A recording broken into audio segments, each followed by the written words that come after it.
Bonjour à tous, aujourd'hui je vous parle d'une tablette très intéressante de la marque Doogee et c'est la T30 Ultra. Et vous allez voir qu'elle est très intéressante parce qu'on est plutôt dans des prix d'entrée de gamme. D'habitude elle vaut environ 320 €, mais il y a une grosse réduction en ce moment. Je vous mets tous les liens en description de la vidéo. Et ce qu'on peut voir, c'est qu'elle est très jolie, même si bon, elle prend les traces de doigts, avec son dos en alliage d'aluminium.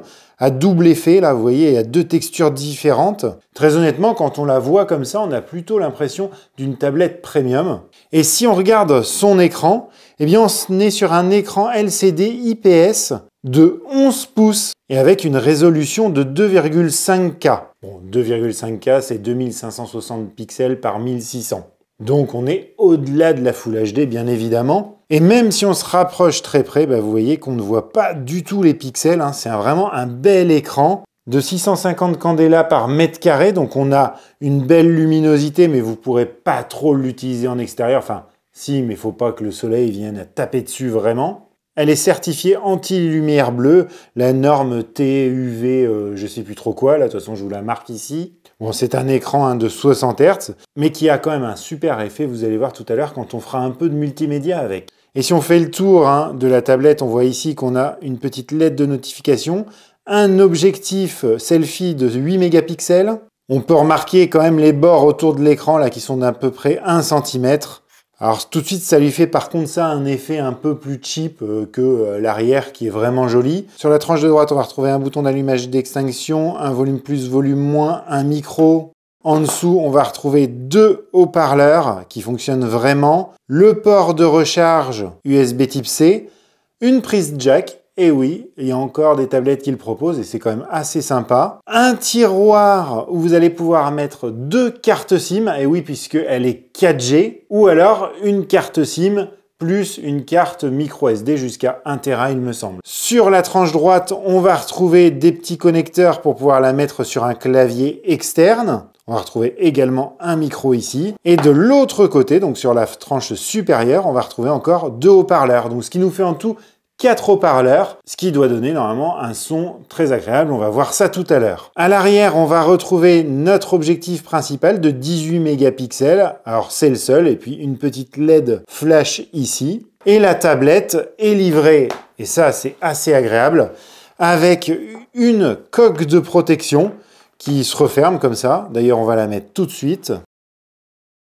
Ce qui va lui permettre d'être protégé, et puis également de s'en servir comme d'un support. On avait bien évidemment un câble de recharge USB type A vers USB type C. Le chargeur, alors qui n'est pas foufou, mais qui fait quand même 24 watts, ce qui va lui permettre de recharger sa grosse batterie de 8580 mAh en à peu près 2h30, 3 heures de temps, et ce qui va lui donner une autonomie de plus d'une journée. Moi, j'utilise énormément, ça ne me tient pas forcément 2 jours complets. Si vous l'utilisez un peu moins, forcément, ça vous tiendra 2 jours. Mais on avait en plus également une protection en verre trempé à mettre sur l'écran. Alors, sachant qu'elle est déjà équipée d'une protection, là, ça en fera une deuxième.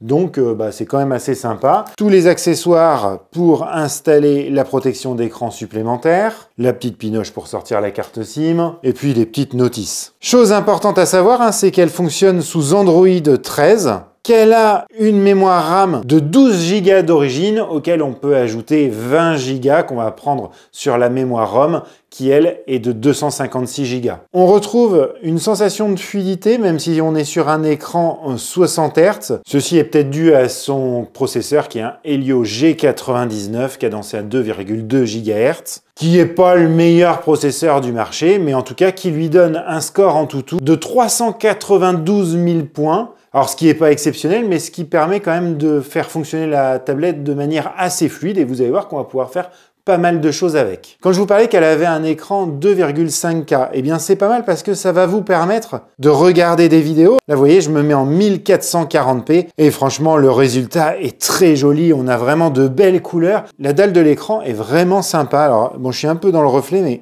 je sais pas si vous voyez, mais voilà, c'est vraiment joli. Donc, on va pouvoir regarder du streaming en 1440p. Bien évidemment, vous allez pouvoir aller sur vos plateformes de stream préférées, par exemple Netflix. Alors, je ne vais pas pouvoir vous montrer vraiment beaucoup de choses, mais vous voyez que c'est agréable de regarder un film dessus. Par contre, ce que je voulais vous montrer, et ce qui est important, c'est que j'ai ici une vidéo que j'ai uploadée et c'est du 4K H265 et vous voyez qu'elle est en capacité de la décoder. Alors bien sûr, elle n'affichera pas du 4K, elle affichera toujours du 2,5K, mais ça prouve qu'elle est suffisamment puissante pour pouvoir décoder la 4K. Et au niveau de la sécurité, eh bien vous n'avez pas de capteur d'empreinte digitale, par contre vous avez une reconnaissance faciale qui est plutôt réactive. Alors il faut qu'elle soit vraiment dans de bonnes conditions.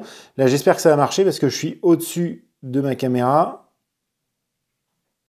Voilà, en à peu près une seconde, elle a réussi à déverrouiller. Maintenant qu'on a vu l'image, on va parler du son.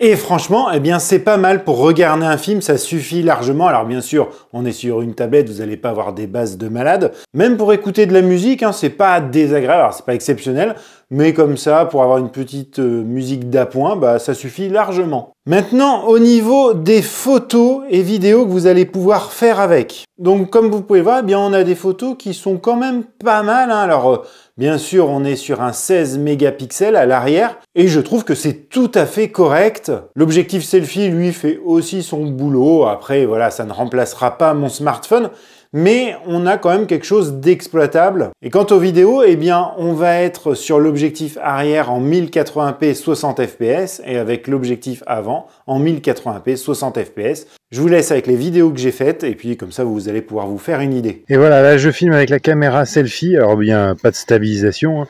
Mais bon, sur l'écran, l'image a l'air pas trop mal, là vous m'entendez. Ah bon, le contre-jour est complètement mal géré. Mais là, vous m'entendez en tout cas avec le son du micro de la caméra. Et là, je filme avec la caméra arrière. Bon, et l'image est pas mal quand même. En tout cas, ce que je vois sur la caméra. Après, j'ai l'impression qu'on a un nombre de FPS qui est assez faible. Je vais regarder ça par la suite. Et puis, bah, bien sûr, c'est pas stabilisé, hein. Si je marche, ça doit bouger pas mal. Bon, il va sans dire qu'au niveau de la navigation, c'est impeccable. Tout se charge relativement vite. J'ai eu par contre 2 fois où la tablette a bugué. Alors, c'est vrai que j'en demande beaucoup quand je fais les tests. Je teste à fond le multitâche et tout ça. Mais il y a des fois, bah, j'ai rien pu faire. Elle était complètement bloquée. Je pouvais même plus fermer les applications qui étaient ouvertes. Donc, j'étais obligé de la redémarrer. En 3 semaines de test, ça m'est arrivé une fois. Et une autre fois où j'ai eu un gros ralentissement. Et puis, hop, d'un coup, elle est revenue. Et ce que j'ai pu remarquer, hein, quand je teste les tablettes, je les emmène avec moi, je les emmène au boulot.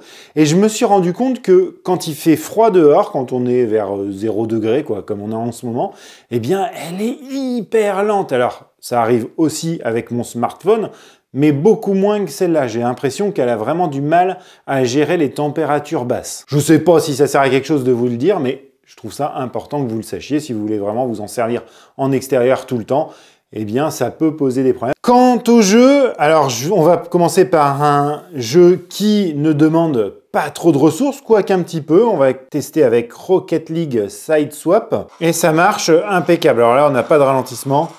C'est nickel. On va passer sur des jeux un petit peu plus gourmands. Donc on va lancer PUBG comme à mon habitude. Au niveau des graphismes, je suis en HD élevé. Vous voyez que dans l'avion, ça ne rame pas du tout. C'est hyper fluide. Voilà, c'est assez joli dans cette qualité-là. Il n'y a pas vraiment besoin de plus. C'est fluide, ça ne lag pas.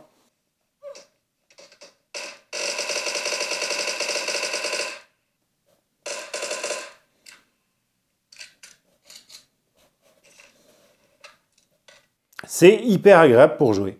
Et après, on va aller dans le plus lourd, on va lancer Genshin Impact. Alors là, par contre, je ne suis vraiment pas dans les graphismes les plus élevés. Je suis obligé de me mettre en moyen avec la qualité des ombres en faible et tout. Sinon après, ça a tendance à trop ramer, ça lag. Là, on est plutôt pas mal, ça va, voilà. Il y a une petite frame ratée de temps en temps, mais bon, c'est acceptable. Puis comme ça, le jeu est pas trop dégueulasse, c'est assez propre.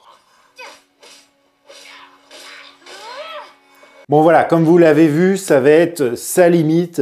Les jeux vraiment très gourmands en 3D, vous allez être obligé de réduire la qualité de l'image pour pouvoir y jouer de manière correcte et assez fluide. Sinon, au-delà de ça, eh bien, c'est vrai qu'elle coche toutes les cases, que ce soit au niveau de son design, au niveau des photos qui sont tout à fait acceptables. La vidéo pourrait être un peu mieux, mais franchement, une tablette, c'est pas forcément comme un smartphone, on va pas l'emmener partout pour faire de belles photos. Ça va être plutôt pour faire du Teams avec le boulot ou pour appeler des gens en visio. Oui, bien sûr, on peut avoir mieux, plus cher, mais cette tablette conviendra à énormément de monde qui n'aura pas besoin de forcément plus que ce qu'elle fait. Voilà, en tout cas, je vous remercie d'avoir regardé la vidéo jusqu'au bout. J'ai essayé de faire une vidéo un peu plus condensée, moins dans les détails, parce que certains m'ont dit que je passais trop de temps à tester un peu tout.